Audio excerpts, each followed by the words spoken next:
Welcome to episode 37 of Andromeda. Really exciting episode today. There is a whole lot going on right now. We've got a few things to check out on Ermor's turn. This is probably the biggest battle that happened here in Saramadia, at least when it comes to both sides having some numbers. I mean, Ermor only has a few mages here. He does have his H4 Prophet, 2 Augur Elders, a regular Augur, and a Lion Tribe Witch Doctor hanging out with him, and a bunch of Slingers on the walls, against a hefty amount of Corpse Constructs, Long Dead, and of course, Hell Heardings. So this is more of a question of how many undead units can Ermor get rid of before losing this fortress. With an H4 Priest here, I imagine he will get rid of a decent amount of them. Oh, those Hell Heardings are just so fast though. How quickly they get through the Slingers compared to the undead side of the wall. And yeah, Ermor actually did manage to knock out like 2/3 of Helheim's Corpse Constructs, some of his Long Dead, and a couple of Hell Heardings. Of course, pretty dramatic price for that. I'd much rather have an Archbishop and a couple of Augur Elders than 41 Corpse Constructs and some Long Dead.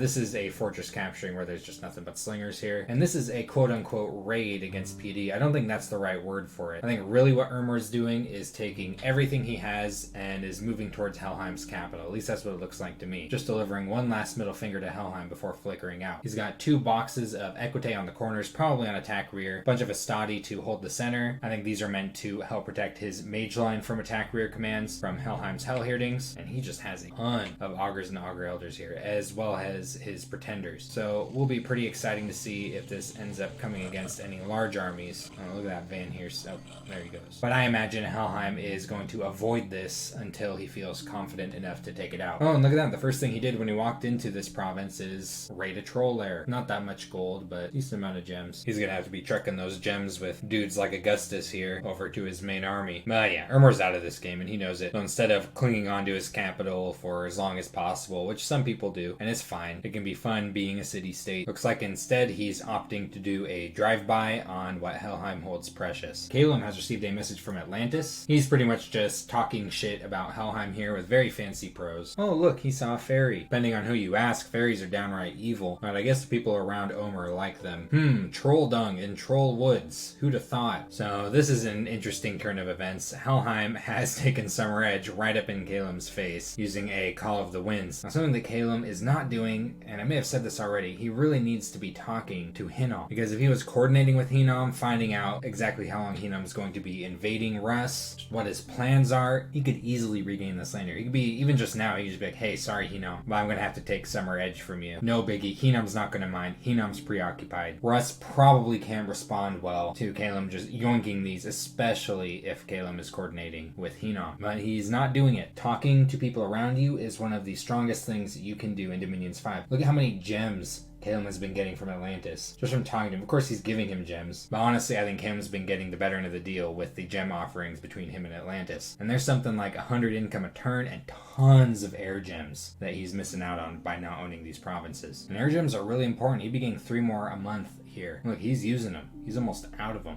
He is moving to try and protect Troll Woods from trolls. I was a little confused at this move at first, but then it's like, oh yeah, trolls are pooping everywhere, and that is not a good sign. Otherwise, not so much going on with Calum. Atlantis is taunting Helheim, hinting at a potential alliance forming against Helheim. I honestly haven't seen too much talk of that. Seems like for the most part, people are just trying to stay alive, other than Hinnom, who is eating people, and Atlantis, who just ate somebody. Helheim has contacted a Naiad with his Pretender this turn. This is what a Naiad is, if you're not aware of it. It's a really powerful mage, comes in at only Conjuration 5, and you need Water 3 and N1 to cast it on the same mage for 35 water gems, which is pretty sweet. I see water gems as some of the least valuable for most nations. So being able to get a useful mage out of them is really nice. It's a very good way to climb nature. Has some neat abilities, Gift of Water Breathing 30, really powerful Awe, but the catch with these is they're homesick. This is going to lose about 1 HP a month with this value and this amount of hit points, and eventually it's just going to die. Unless you keep it in the province you summoned it, which in this case is Bitra. I think what he's going to do is maybe just do some site searching here in Underhome and Lucky Lake, and then walk back up into Bitra. Still making shrouds. I'm really curious what he's planning on putting these onto. He did ping a throne this turn here at Nethermark. It's a Lore Master throne. Ooh, nice. He's got a Cauldron of Broth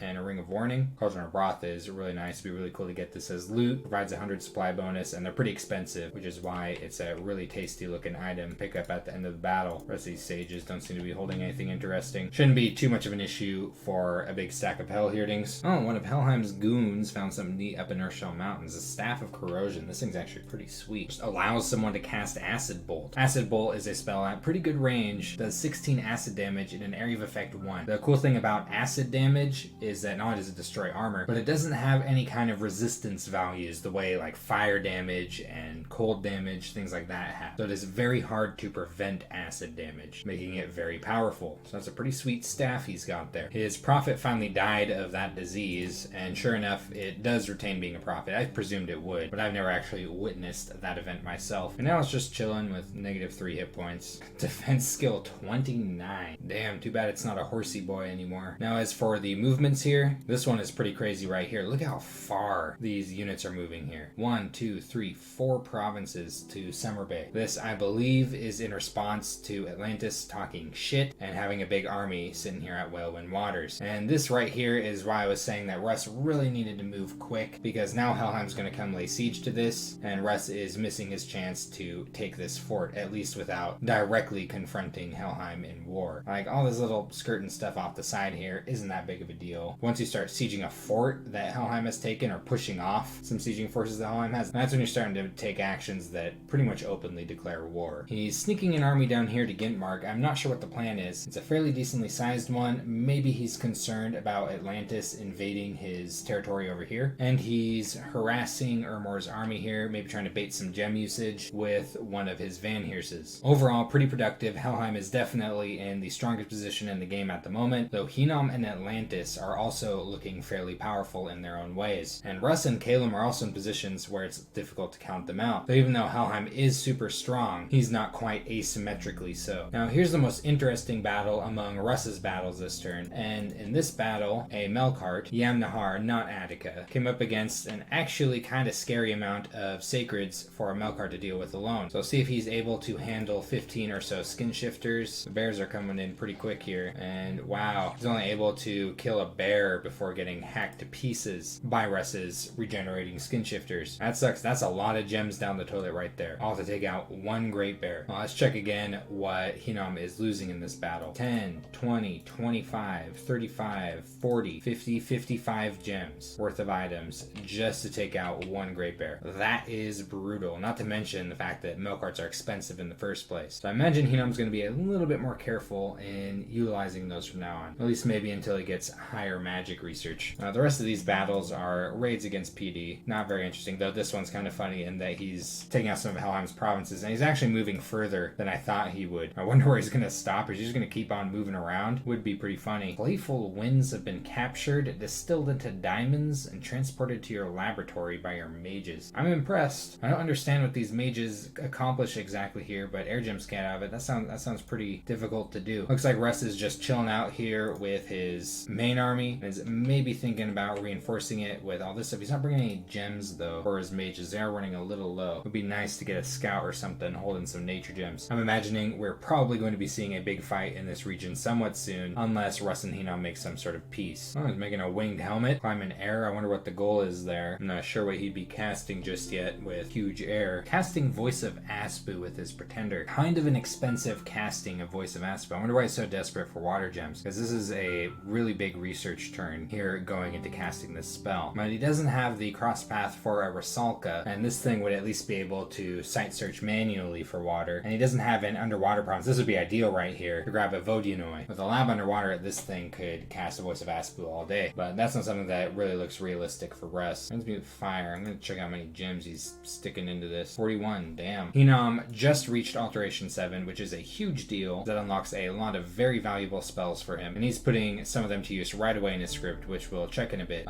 He did fight a big pile of barbarians with a Melkart this turn. A little bit intimidating, but this is the best Melkart, unlike Yamnahar, who got his shit pushed in by a bunch of bears. Let's see if Attica can top these barbarians. So Vine Shield is doing work here as intended, and wow, these barbarians aren't able to even put a dent in him. Get out of here, damned clowns. Big pile of gold this turn out of Halbathria. A little over 30 blood slaves this turn. A Korova of Fertility with Haruspex, and that's all he found this turn with his sight searching spells, unfortunately. And he's got a couple of big things going on this turn. One is he's finally going to attempt to put a stop to this up here, maybe trying to intercept at Andoria. I actually didn't check if Russ was moving there this turn. I'm going to check that out. I presume he's going to be pillaging or something. No, he's moving there. All right, so we're actually going to see a decent battle here. This is what Russ is bringing over, and here is what Hinam is bringing quite a bit. He's actually bringing all those doggos up from way down south. Mass Protection is a good example of an Alteration 7 spell that he's just getting, but he's not bringing any gems for him to cast it with. This requires a nature gem to cast, so kind of strange. All of these crystal sorceresses are meant to be a communion slave in support of this single crystal sorceress communion master, who's going to cast Power of the Spheres to power herself in Air and Astral. Fog Warriors, another really big Alteration 7 spell, which will give his entire army mist form, and then is going to summon a couple of air elementals. Pretty freaky right here. Good example of why crystal sorceresses are really good mages. There are many things you can do with them. That's just one of them. And of course, big long line of Dawn Guard. Down here, he's forming up another really large army. This one has a